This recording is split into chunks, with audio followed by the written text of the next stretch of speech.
Hey everybody, I have a video here for you today, and I've been reading a little bit the last few nights and doing a little thinking, and that always is trouble. But there is one thing about ancient texts coming from Egypt that has always bothered me, and you know, if you have watched my videos, that I believe what we call the Sphinx today was originally the great god Anubis. I've showed you the text that says Osiris did not become the lord of Rostau until the 5th dynasty, and originally the original god was Anubis, and you'd put your original god on a shrine, wherever that would be. I have shown you the anthropomorphic meaning of jackals or wild dogs is that they sit on the edge of the desert guarding cemeteries.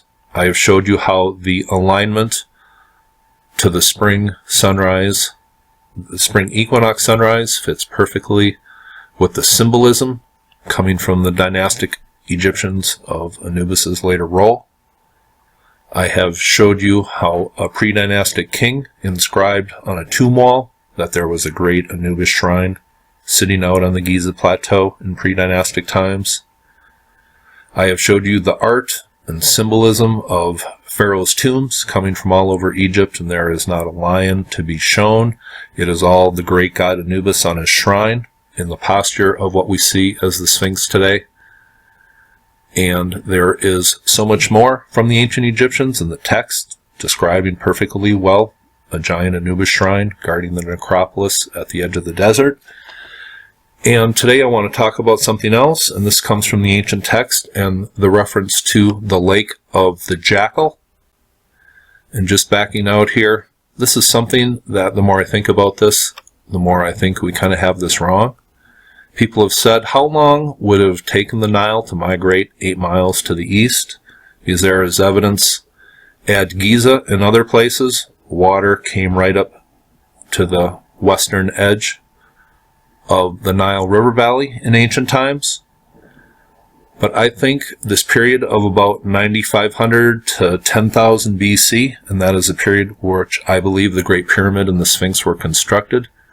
I believe that this whole area of, what we see as the river, the Nile Delta today, was all water. This is a period that geologists have said water was pretty much going across the Earth's surface and creating many of the features we see today.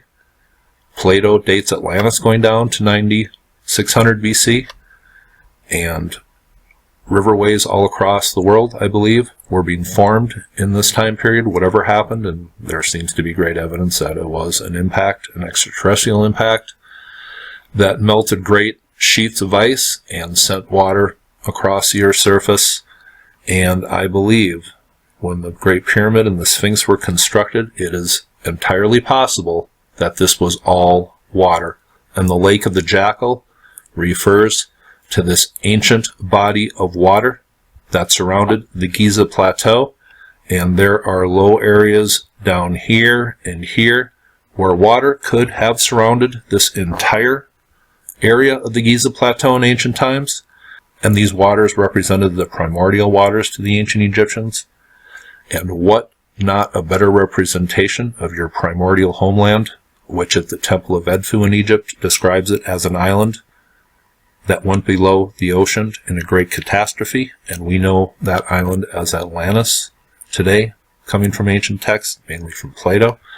But if the water did surround this, what not a better representation of your homeland? In the Lake of the Jackal, I believe, refers to the fact that at the most sacred spot on this ancient lake, there was a giant Anubis shrine sitting on the edge of this body of water, and that's exactly where it got its name. This is Giza research, and this article was put out a while ago. It says, however, the scholar Robert Temple and his wife Olivia have just published a book of 565 pages in English titled The Sphinx Mystery, The Forgotten Origins of the Sanctuary of Anubis, well documented with many elements excavated from oblivion or multiple scattered collections inaccessible to the public, in which he explains the mode of the Sphinx in the ancient empire was known in the texts of the pyramids as the Lake of the Jackal, the Channel of the God, the Channel of Anubis, and the Lake of Life, and it's also called the Sacred Lake, It says, now there are many references to this throughout ancient Egyptian literature. For example, on the altars in the tomb of Tutankhamun, in reference to Rostau, which is Giza, it is cited that its topography is that of water, and there is a mention of the house of the lake regarding to the island of the Sphinx.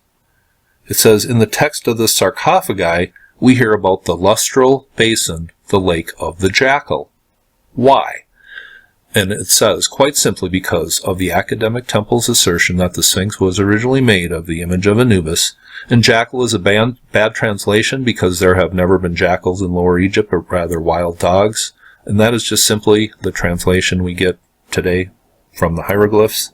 Jackal is this wild dog, and maybe that isn't too good of a description. It says, the guardian of the site par excellence, and he proves it with forceful analysis, photos, and research. And it goes on to talk about the restoration done to the Sphinx and its original form being covered up. It says, this is very visible today in the legs, which now look like papier-mâché bars. We have pictures from the earliest 19th century and many later photos, and after careful analysis we see big differences in the modern restorations and successive ones. The coffin text does not only speak of the Lake of the Jackal, Anubis, but it also mentions his name is dog-faced, his size is huge in verses 1165 through 1185. And why would they say there's a huge dog-faced shrine on the Giza plateau if it was a lion? Twice in the pyramid text, Anubis is cited as being the height of the West. The only pivotal height in Lower Egypt is the Giza Plateau, and the Lake of the Jackal is also cited in the Book of Caves. The outstanding researcher Terence Duquesne enumerated many references to Anubis, the Lord of Rostau, in an inscription on the walls. He has listed 10 sources of this particular title to date, and I have shown you many of those. It says, it is only after the 5th dynasty that the title Lord of Rostau is given to Osiris. Now, I love Robert Temple's book, but his kind of theory about the island and the moat around the Sphinx and the water surrounding the Sphinx, well, that is all speculative, and I'm just giving you my opinion of the Lake of the Jackal and why the area around the Sphinx is called the House of the Lake and an island.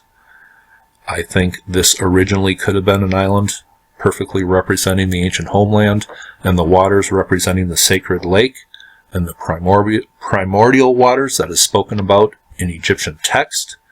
I thought I should look at this book. This is The Waters of Death and Creation, Images of Water in the Egyptian Pyramid Texts, by a guy who has really studied the subject, Greg Jones, and just let me read. The Jackal Lake, for example, does not necessarily signify a body of water infested by jackals, as a literal interpretation might imply, nor does the lakes of Shu necessarily indicate lakes in or comprised of Shu, which is the air. The Jackal Lakes recall, firstly, the god Anubis, represented by the Egyptians as a species of canine or a man with a canine head.